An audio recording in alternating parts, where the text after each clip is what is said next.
One of the very first tournaments that I ever won, I was actually fishing with my girlfriend at the time, and we won it on a football jig. This was a Tuesday night event back on my home state of Ohio, and in this particular lake that I was fishing, a lot of guys tend to fish finesse jigs, and I picked up a football jig, and I only weighed in 4 fish that night, but my 4 fish on a football jig beat everybody else's 5 fish on whatever they were using. And to me, that is what a football jig is all about. You know, the football jig is like a lot of other jigs. It gets a bigger than average bite. This video is brought to you by sportsmansoutfitters.com. Right now, there is still an awesome deal going on the Arc Lancer Pro Series rod. If you buy one rod, you can get the second rod for just $19. That is a $100 rod for 19 bucks. You can't beat it. So if you are on the market for some rods, right now is the time to buy. You can click the links down below in the description, and you're greatly going to help support the Bass Fishing HQ channel. Now, something that you are going to sacrifice is the number of bites that you are getting. For instance,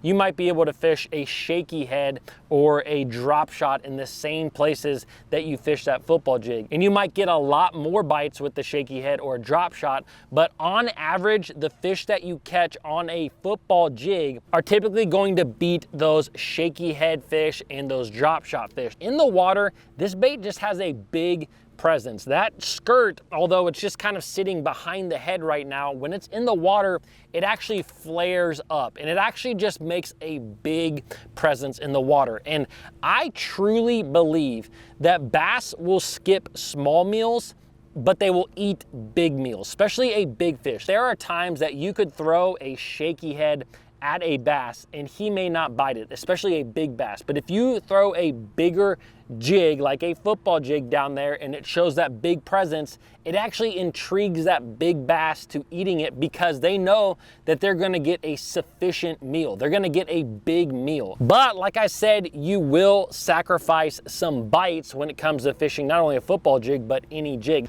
Yes, that is a good one. Come here, baby. Yes, sir. Yes, sir. Gosh, look at that. Look at that. Show you guys what I'm fishing here.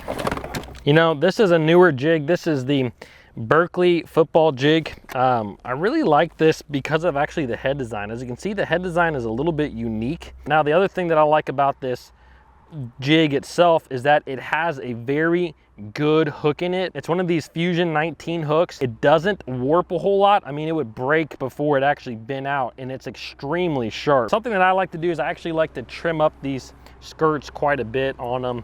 I like it to where it's just below the hook shank. I really like a little bit smaller jig there. This is a peanut butter and jelly color.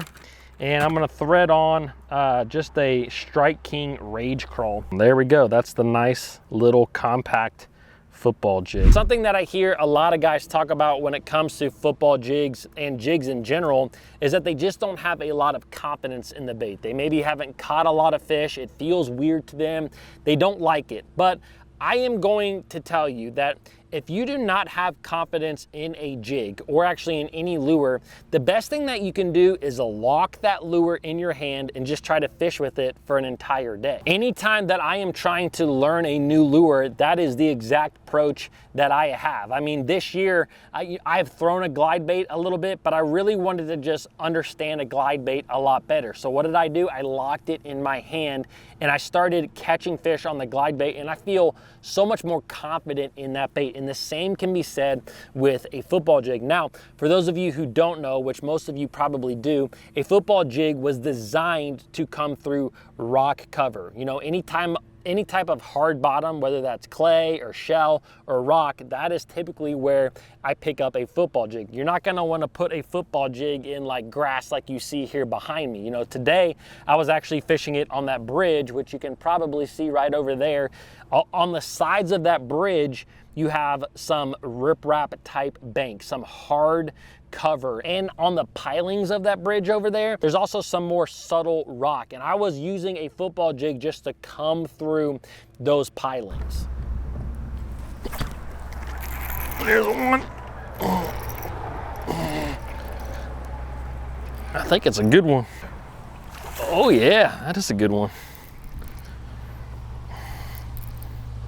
Gosh. My line's probably chewed up. Oh, there we go, baby. Just another football head jig bass. I thought he was a lot bigger than that, but still a lot of fun. Let's let that guy go.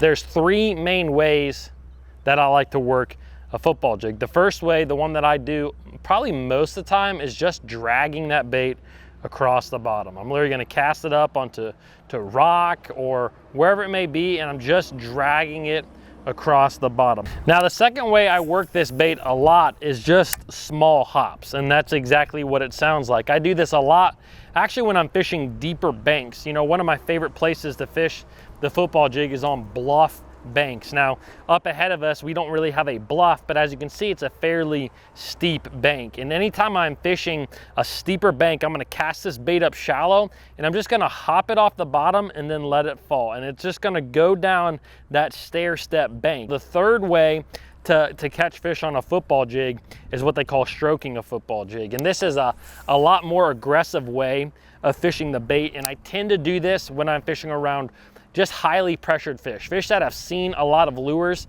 Sometimes you really have to get them to react to a bait. So what I'll do is I cast my football jig out there just like I am right now, and I'll just stroke it off the bottom straight up and then let it fall straight back down. It's kind of like fishing a spoon almost. Now, one other thing that you can do with a football jig is you can actually just swim a football jig across the bottom. I prefer to do this with a swing head bait, but you can do the exact same with a football jig where you cast it out and literally just slowly reel it across the bottom. Now, there might be days where bass like it dragged, and there might be days where bass like a small hop. So really the only thing you can do is just experiment with the retrieve and see which way you're getting bit. Now, when it comes to the equipment, I keep this really simple. This is kind of my offshore combo. I use this for big worms, I use this for football jigs, I use this for hair jigs. The big thing that you want is a high-speed gear ratio reel, something that is at least in the 7s. It could be in the 7s, it could be in the 8s. I think that this is an 8.1-to-1 gear ratio reel right here,